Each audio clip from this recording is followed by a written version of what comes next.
You can get the biggest Chanel back in the store if you want it. I gave them the drill, they sucked it up, I got them on it. I bought a new Patek, I had the white, so I two-toned it. Taking these drugs, I'm gonna be up until the morning. That ain't your car, you just a Lisa, you don't own it. If I'm in the club, I got that fire when I'm performing. The backhand just came in and all hundreds. Fives galore, cute shit, they all on us. I'm from Atlanta where young niggas run shit. I know they hating on me, but I don't read comments. On est mardi, encore une journée bien chargée qui nous attend. Aujourd'hui, petite visite d'appartement pour déménager notre QG GND vers un endroit plus grand. Donc 3 visites ce matin. On va aussi avoir des retours WhatsApp. Donc les retours WhatsApp, c'est le moment où on répond à tous nos clients sur toutes leurs questions, plus les corrections vidéo pour s'assurer qu'ils s'entraînent de façon parfaite à la salle.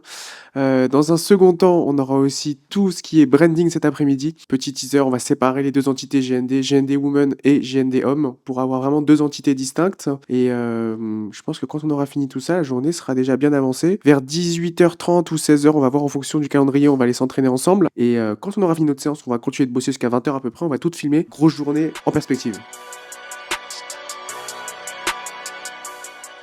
Donc ce matin, on avait le choix entre la Batmobile sur 2 roues et la Batmobile sur 4 roues. On est mardi matin à Paris. Vous n'êtes pas sans savoir que la circulation à Paris, c'est un enfer sur Terre. On a besoin de gagner du temps. Donc aujourd'hui, on prend la Batmobile sur 2 roues.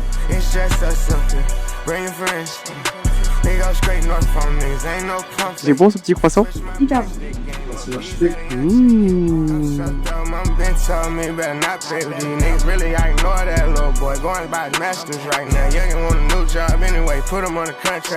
Première visite terminée. Est-ce qu'on est convaincu, Ambre? Écoute, beau volume, mais clairement, manque de luminosité. Petit potentiel de travaux sympa.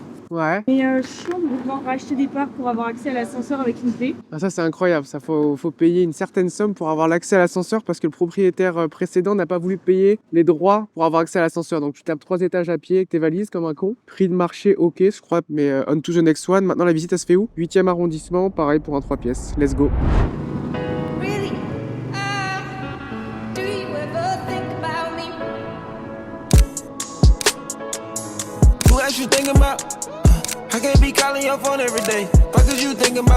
Voilà ce qui se passe sur le groupe Motivation GND, nos soldats qui vont à la salle le matin, les petits messages de motivation pour rester solide sur les appuis, pour aller à la salle, bien commencer sa journée et avoir un mood d'enfer. On a perdu 3 degrés, c'est super froid là. On est habitué. Meilleur café ever sur Paris, White. On a pris des mochas. J'ai demandé comme un starbé au gars qui fait les cafés tous les matins, je vous mettez combien de chocolat noir dedans, comme ça je peux le traquer. Donc 10 grammes de chocolat noir, 60 calories. Lait entier, il met 200 ml je crois, donc il y a bien 100 calories de lait. Donc 150 calories de café, on le compte dans les macros de la journée. Troisième et dernière visite dans le Marais, quartier qu'on affectionne pas mal. C'est un peu le bordel le week-end où c'est très touristique, mais la semaine c'est assez calme. On va voir ce que donne l'appartement.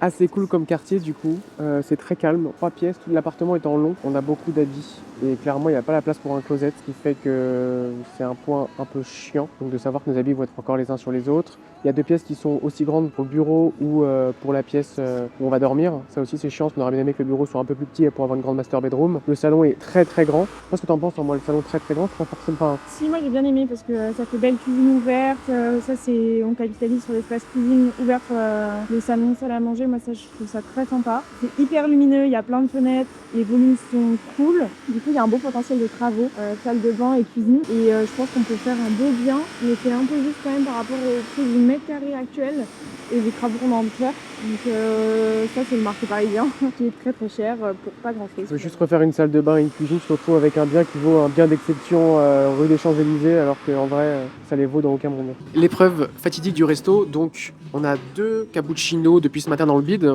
Avec Ambre on aime bien faire un jeûne intermittent, ça veut dire garder des calories pour avoir un gros repas le midi et un gros repas le soir. Gros on s'entend, un repas qui rentre dans nos calories pour que moi je sois en déficit et qu'Ambre soit en maintien. Viens avec moi, on va regarder sur la carte ce qu'on va pouvoir choisir. Donc là on est dans une brasserie typiquement française, parisienne, et on va regarder sur planche à partager. Là il y a carrément un truc œuf, sandwich et burger, salade, plat. Donc on va faire une petite étude ensemble de qu'est-ce qui pourrait être bien, qu'est-ce qui pourrait être à skip. Charcuterie, fromage, charcut, tu regardes même pas. Hummus, je te conseille d'éviter parce que c'est un faux ami. Les pois chiches c'est super cher en calories, il n'y a aucune vertu en termes de macronutriments donc c'est pas bien. Calamar frit est marqué free donc c'est mort. Guacamole maison, why not, mais c'est servi avec des chips et l'avocat coûte cher en calories. Donc j'adore parce que c'est une bonne source de lipides, mais c'est pas forcément ce que je favoriserais le midi.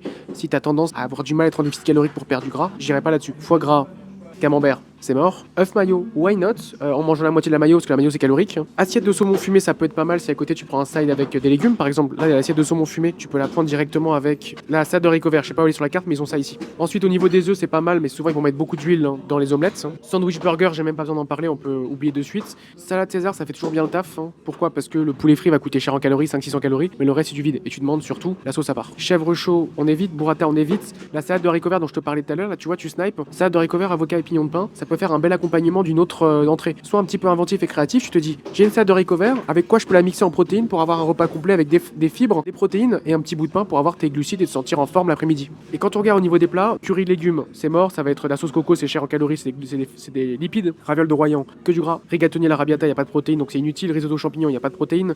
Saumon à la plancha, sauce béarnaise, riz parfumé, tu demandes la sauce à côté, c'est un super plat. Bar au beurre blanc, tu demandes le beurre à côté, c'est très bien. Fish and chips, c'est mort. Tartare au saumon avocat, c'est bien. Tartare de bœuf, c'est bien. Steak à cheval, c'est bien. Noix d'entrecôte, c'est mort. C'est une des viandes rouges les plus caloriques qui existent, donc en viande rouge, rhum steak ou onglet de bœuf, ou pièce du boucher, mais pas entrecôte. Véritable steak au poivre, why not, sans la sauce. Paillard de poulet, pareil, sans la sauce. Filet de poulet, pareil, sans la sauce. Bavette, good, sans la sauce. Et les desserts, tu peux tous les laisser tomber. Bah, tu vois, il n'y a même pas de fruits. Donc pas de dessert, un petit café, ça fera très bien l'affaire. Et l'eau pétillante pour avoir l'impression de prendre l'apéro. Donc finalement, nos choix, ils se sont portés sur quoi avec Ambre? On partage tout. De chaque fois qu'on commande des plats au resto, on est obligé de tout partager, on a envie de prendre plein de trucs différents.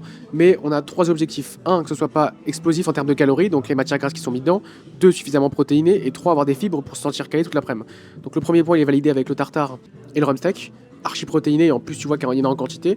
Rhum steak pas gras, tartare steak 5%, et on a demandé avec quoi il était fait, c'est ketchup, moutarde, ça rajoute un peu de calories mais c'est pas excessif. Salade verte classique, rebelote de la salade avec des haricots verts et un peu d'avocat. Il y a un demi-avocat qu'on va partager à 2, donc c'est pas très calorique. Rebelote haricots verts, et magnifique pomme grenaille. Donc en fait elles ont été faites au four. Donc là on est ravis parce que le plat il est équilibré, protéiné, fibré, il va pas exploser nos calories avec beaucoup de gras inutiles qui va nous empêcher de digérer toute l'après-midi. Parce que l'après-midi il faut qu'on bosse, et j'ai pas envie de passer ma journée à digérer, donc je veux être concentré, je veux être laser focus, je veux pouvoir bosser le maximum possible, le plus rapidement possible, le plus efficacement possible, et pour ça il faut bien se nourrir. Passage rapide dans notre deuxième appart, parce qu'il y avait besoin de faire un petit rafraîchissement, comme février c'est la saison basse. Donc là il y avait des travaux pendant quelques jours, et c'était la fin de chantier aujourd'hui, donc on est venu voir les dernières modifs qui avaient été faites, et on a validé avec le chef de chantier que tout était good. Donc fini notre pause déj, le petit point chantier est terminé, on retourne vers la maison. On va se remettre un peu sur le marketing et sur l'image de la marque et sur les comptes Instagram. Et en fin de journée, on ira faire une séance de sport.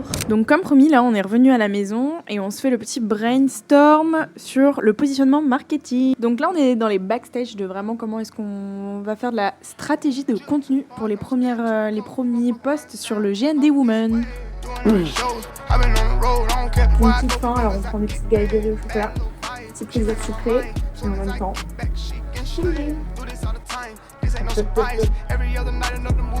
Let's go to the gym. Il est à peu près 15h, donc on va profiter d'une salle vide. On va s'entraîner à Clay dans le 10e et on va faire une séance d'eau, une de mes séances préférées. Ça va me permettre aussi de montrer quelques patterns, quelques mouvements à corriger sur ces exécutions. Et ensuite, il y aura sauna et bain froid. Ça permet une meilleure récupération et ça permet surtout de te détendre et donc de sortir de ta séance avec un pic de dopamine assez insane. Il n'y a pas forcément d'intérêt spécifique. Ceux qui pensent que faire le sauna pour transpirer, pour perdre du gras, c'est utile, ça sert absolument à rien. Tu vas juste perdre de l'eau et tu la récupères quand tu la bois. Et après le sauna, j'enchaîne avec bain froid 1 minute. Chaque semaine, j'essaie de faire 5-6 secondes en plus. C'est marrant de se faire des trucs qui se font mal pour réussir à se sentir mieux. Mais ça marche bien en vrai, le bain froid, ça détend aussi à mort. Donc sauna, 10 minutes, bain froid, 1 minute, douche. Et après, on rentrera bosser à la maison. Et puis voilà. On en profite, on fait nos petits pains en même temps. Petite balade sous la pluie, à la parisienne. Mais 5 kilos, on va revoir l'exécution et après on mettra de la charge. Ouais, c'est pas mal. Mais garde l'écartement le même du début à la fin. Je sens que dans les trapèzes. Parce que tu fais ton mouvement comme as. Tu fais le trapèze, refais-le à vide. Va chercher jusqu'au bout la contraction. Mais là, je le sens comme ça. Ouais, donc sans corde, bras vers l'avant, main écartée. Et je contracte mon grand dorsal. Regarde mes trapèzes. En fait, il faut que je reste comme le skieur. Et mes trapèzes, ils sont libres. Donc là, je refais la même chose. J'étire mon grand dorsal pour être au maximum de l'étirement. Et mets ton doigt sur mon grand dorsal. Ouais. Et je remonte pas jusqu'en haut parce qu'en fait là ça étire mes épaules, c'est mon grand dorsal, il peut pas s'étendre à l'infini. Je m'arrête avant et je suis légèrement fléchi ici. Ouais, c'est beaucoup mieux. N'utilise pas tes triceps. Voilà. 700K in my book bag. Grew up with no cable, my household was unstable. Got powers from the neighbors, now Rari in a stable. Ran through my first 100 grand, I wish I would've saved it. Now look how this shit played out, a billion grams later. Terrorized the summer, really put it down on that corner. I stayed down with it on my come up, now it's Rolls Royce, my mama. I brought check house with my brothers, we done chop shit with them cutters. Late night pouring up butter, one on one, ain't no Yes. butter. This shit real. Là, il y a 80 kg. Mais en vrai, je pourrais mettre des poids un peu plus lourds si je voulais faire un mouvement type vraiment polyarticulaire ou je cheat un peu sur le mouvement. Et là, depuis quelques semaines, je me force de mettre un peu plus léger et revoir ma forme là-dessus pour faire un mouvement un peu plus clean. La série qu'elle a fait Ambre juste avant, elle a fait une série un peu de bourrine où justement elle mettait du poids pour charger un peu les lombaires. Et elle faisait ce mouvement où tu te demandes souvent est-ce qu'elle cheat ou pas en faisant ça. Et en fait, c'est juste deux formes différentes de rowing. T'as la forme numéro 1 où hyper standard, où je m'applique sur la forme pour que ce soit mes coudes qui drive. Et t'as la forme un peu plus bourrine que Ambre aussi fait. Moi, je recommande de faire les deux dans ta séance. C'est une forme un peu plus polyarticulaire où elle va vraiment chercher tout ce qui est chaîne postérieure, donc ischio-lombaire, en mettant un peu d'à-coup. Donc là, justement, je vais faire une série un peu précise où je suis précis sur le mouvement. Et après, je te ferai une série un peu plus lourde où je cheat.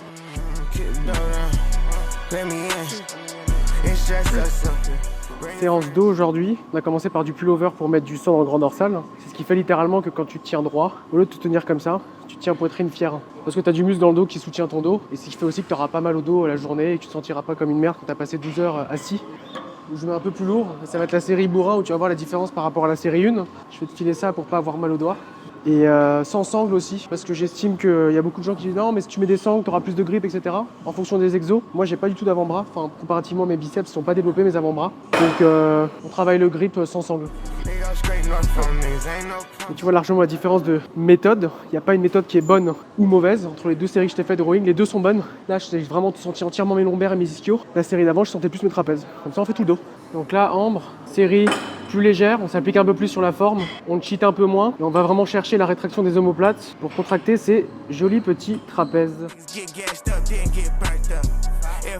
2, 1, ressenti. La séance, bien. La séance a fait que commencer là. Hein. C'était beaucoup plus focus là sur le dos. L'autre c'était pas très propre. Mais bon, c'est pas grave, c'est comme ça qu'on progresse.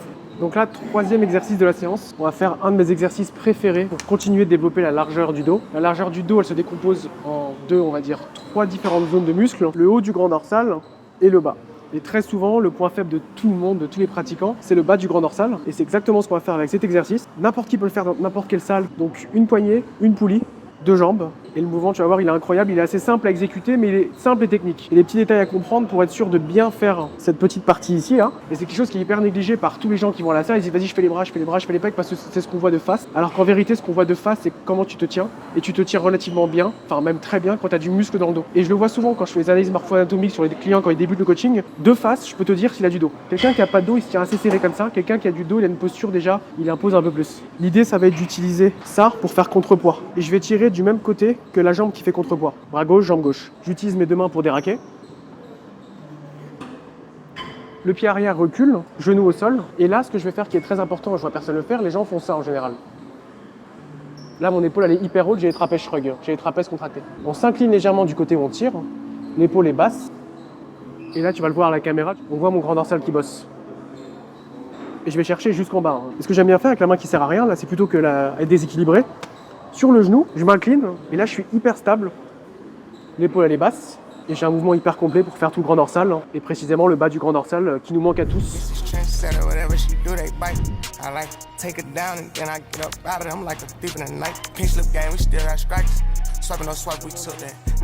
Du coup on a fait 3 exos, on arrive au 4e exo de la séance, donc on va faire 2 séries de tractions jusqu'à échec, traction prise large pour continuer à faire le grand dorsal et les trapèzes en même temps.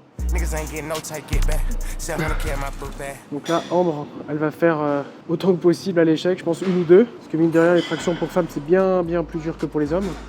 1, 2, va chercher une 3e. Il y a tout le dos qui se dessine là, c'est magnifique. Encore une. Yes. Elle va prendre un repos de 10 secondes et après son repos, elle va faire 2 séries négatives en retenant la négative sur 5 secondes. Donc là, tu la jump et tu retiens 5 secondes la négative. 1, 2, 3, 4, 5. 1, 2, 3, 4, 5. Tu te démerdes pas trop mal, hein. Les doigts de la gloire, hein. Faut souffrir pour être belle. Traction, c'est vraiment le meilleur exercice pour te calmer un petit peu et te dire tu tu t'entraînes depuis un petit temps, mais juste ferme ta gueule. Ferme ta gueule, je vais te mettre un peu droit. Même pas lester les tractions. En plus, je suis léger. Là, en ce moment, je vais être à 75 kg. Et pourtant, c'est un tueur. C'est pas pour rien qu'on vous dit, les gars, fais des tractions, développe les bras, le dos, littéralement tout ce qu'il te faut dans ta vie pour te sentir bien physiquement. T'es un homme qui veut une belle carrure, qui veut te sentir bien quand tu mets des habits, peu importe ce que tu mets.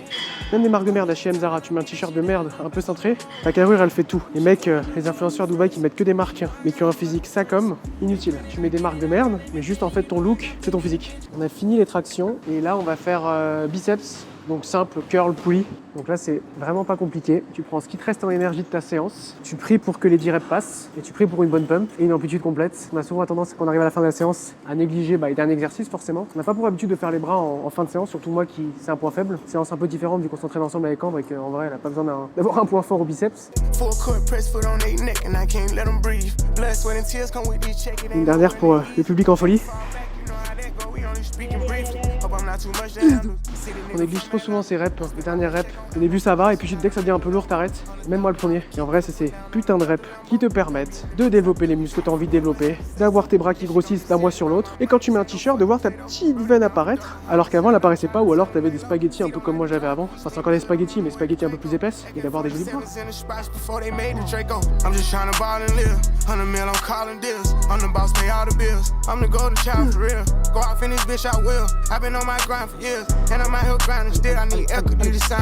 Yes. Et on va finir notre magnifique séance avec des relevés de jambes suspendus, tension continue, pour le bas des abdos. Là le but c'est vraiment de chercher à enrouler la colonne vertébrale et je fais exprès de garder le torse légèrement incliné pour pas cheater et me retrouver à faire ça. Je garde la tension, torse légèrement incliné vers l'arrière et j'enroule le plus haut possible, jambes fléchies et le but c'est que les genoux viennent chercher sur les pecs. Retiens ta descente et ça va éviter que les jambes elles fassent... C'est ça qu'il faut mesdames. Elle n'a pas 1, pas 2, pas 4, pas 6 mais 8 packs. Le 8 packs de Ambre. Et le petit flex de fin de séance. On